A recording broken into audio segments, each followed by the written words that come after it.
अरे भर रहल बा पाप के गगरी ई जे जहिया फूट जाई।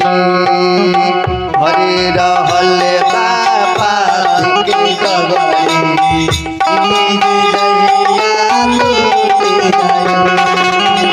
भर रहल बा पाप के गगरी ई जे जहिया फूट जाई। भर रहल बा पाप के गगरी ई जे जहिया फूट जाई।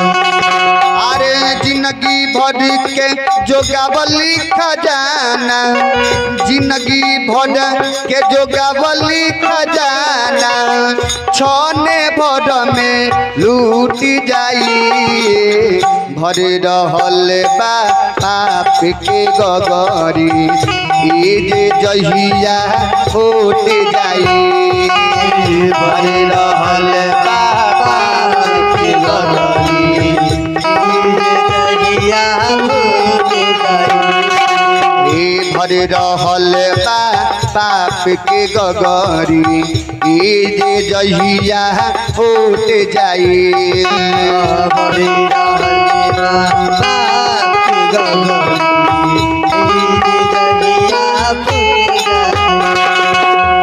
लाभ के फेर में पड़ल पार होता तोहरा हानि हो।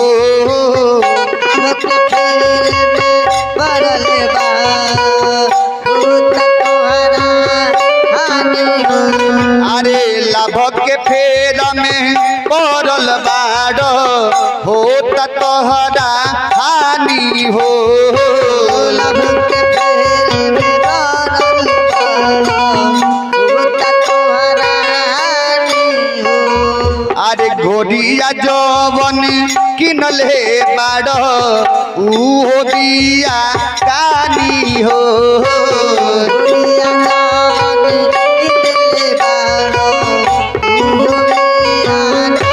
चलिए आई भक्त शिरोमणि हरिनाथ महंतो के समस्त परिवार के तरफ से 21 रुपए के दान ए हनुमान जी के दरबार में पहुंचल। हनुमान जी से विनती रही, प्रार्थना रही कि वहां के हर मनोकामना पूरा करत रही। हो लाभ की फेर में पड़ल बाड़ होता तोहरा हानि हो। लाभ के फेर में पड़ल बाड़ होता तोहरा हानि हो। अरे घोड़िया जवन किनल हे बाड़ ऊ तो बिया कानी हो।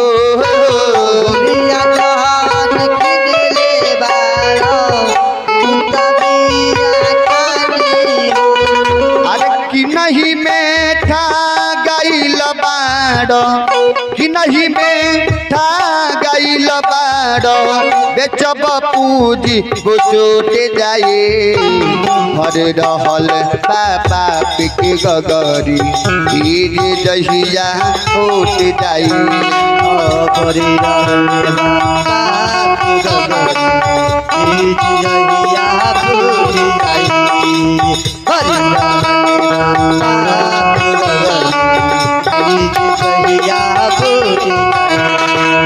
कि नहीं में ठगाइल बाड़ कि नहीं में ठगाइल बाड़ बेचब पूजी गोचोट जाई। भर रहल बा पाप के गगरी ई जे जहिया फूट जाई। भर रहल बा पाप के गगरी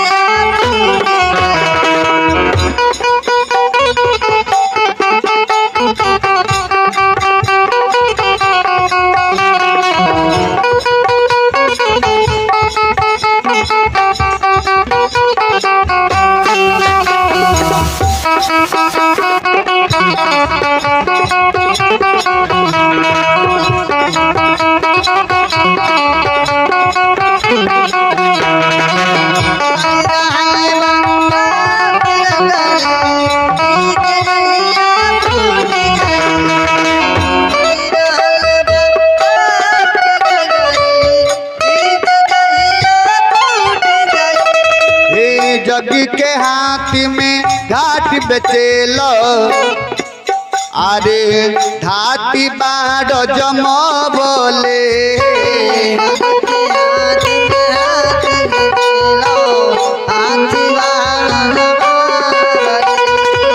जग के हाथ में घाट बेचेल धाती बाड़ जम बोले जग के हाथ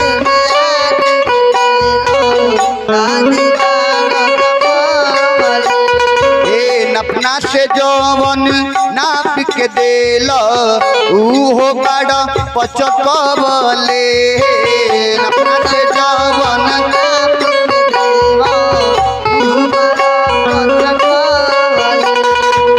नपना से जौवन नाप के देल उहो बड़ पचक बोले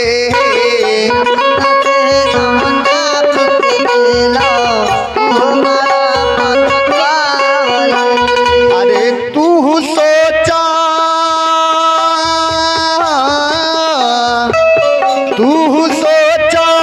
ई का करेल तू सोचा ई का करेल तब आदत छूट जाए भर रहल बा पाप के गगन क्षण भर में रूठ जाए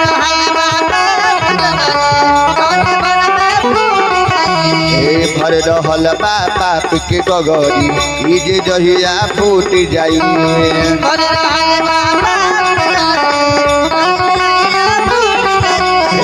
जिंदगी भर के जोगावल खजाना जिंदगी भर के जोगावल खजाना छने भर में लौट जाए भर रहल बा पाप के गगरी ई जे जहिया फूट जाई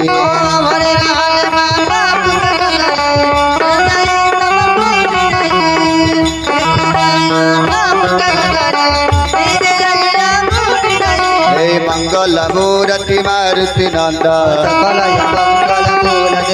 हे मातो मोहि।